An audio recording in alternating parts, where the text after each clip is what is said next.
Balot na nga yung katawan natin dahil sa sobrang lamig ng panahon. Ganyang season nga yung mga gusto ko dahil pangarap ko talaga makapunta sa mga malalamig na lugar. At yung booking natin ngayong madaling araw ay mukhang malamig din dahil sarado tong Jollibee. Ay isa sa mga possible source ng booking natin ngayong madaling araw. Kahit nga dalawa na lang kaming rider dito ay pabili pa rin yung pumasok sa atin, hindi grab food. Pero okay lang yan, at least booking pa rin tapos malaki yung fare. Medyo nakakatakot lang kapag kakas yung payment dahil hindi natin alam kung scam ba to or legit. Pero itong sa akin legit naman dahil grab pay yung bayad niya sa may pamasahe natin. Okay naman dahil para sa acid niya naman daw yung gamot na binili. Sumunod naman nating booking kahit malamig na ay malamig pa rin yung in-order niya. Solid lang yung cravings ni sir dahil madaling araw siya nag-order nito. Tapos binigyan pa ako ng tip.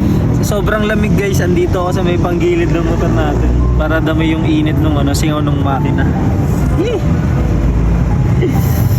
Umuwi na nga muna ako noon at pagising ko, natid ko na si madam sa trabaho para solo ko na kumain dito sa may McDonald's. Biro lang, kinlaim ko lang talaga yung 200 pesos namin na voucher. Sakto naman, dito na tayo tatambay at magpapababa ng kinain sa may McDonald's. Silipin ko nga yung monitor para tignan kung may mga booking ba talaga dito at lilipat na ako. Nasaktohan naman, nasa atin pumasok bigla yung nag-iisang booking. Kaya para makarami-rami dito sa pwesto na to, kailangan natin to agad hatid ng mabilis at maayos. Pero ang totoo talaga, medyo nadidelay ako ng 30 seconds dahil siniset up ko tong camera dahil wala pa akong Insta360. Pagka-drop ko dahil malapit na ako sa gasolinahan ay pinadiretso ko na magpagas. 150 pwede na yan sa maghapon, minsan may sobra pa. Dahil susubukan din natin kung maganda nga ba yung booking ng planner ngayong araw. Sa tingin ko nga hindi dahil hinatak pa tayo ng una nating booking sa planner. Pagdating nga natin sa bahay ng pagdadrapan natin ay namangha ako. Lagi ko kasing naiisip pagka ganito yung bahay, ang sarap magkape sa labas habang nagmumuni-muni. Balik naman natin sa may Ayala, pinasukan naman na tayo ng Chowking, double booking. Malupit pa nito ay magkatabi lang yung pagdidelivera natin kaso mukhang hassle dahil marami talaga yung order ng customer. Isang worth 2,000 plus tapos isang worth 1,000 naman. Kaya nga nang sabi ko, as long as kaya ng motor, itatakbo natin yan ng maayos at mabilis. Gulat na nga lang ako dahil dito sa may drop off ko ay kapwa ko pala grab rider yung umorder ng maraming pagkain na to. Sabi niya pinasuyo lang daw sa kanya yan. Pagka-complete booking ko nga ay pumasok din naman agad tong McDonald's. Hatid ay dito sa may San Mateo lang. Sakto naman dito na yung huling drop natin kaya dito na tayo agad tumambay para maghintay na matapos yung order natin. Hindi ko nga expected na dito sa may subdivision na pagdidelivera natin ay ipapatanggal pa rin yung helmet. Mahala na lang talaga kapag may naka-aksidente sa atin dito na homeowners. Pagka-drop nga natin yan ay sinubukan ko munang bumalik ng Marikina para hindi tayo mapalayo ng mapalayo. At sakto naman na nadaanan natin tong tropa na nag-aaya na namang kumain. Pero sabi ko ay wag muna dahil alam ko papasukan pa ako at planner pa. Hindi nga ako nagkamali dahil pinasukan pa ako nitong Zeus Coffee. Iisip na nga ako nito kung pwede na ba akong umuwi, kung kota na ba yung biyahe natin ngayon.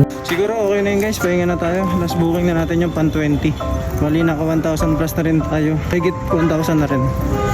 Kahit pa paano kota naman na tayo kaya pahinga na tayo. Pero habang pauwi ako, hindi ko alam, pinasukan pa pala ako ng isang booking. Hindi ko napansin na hindi ko pa pala na-off yung grab up natin kaya hinatid pa rin natin to.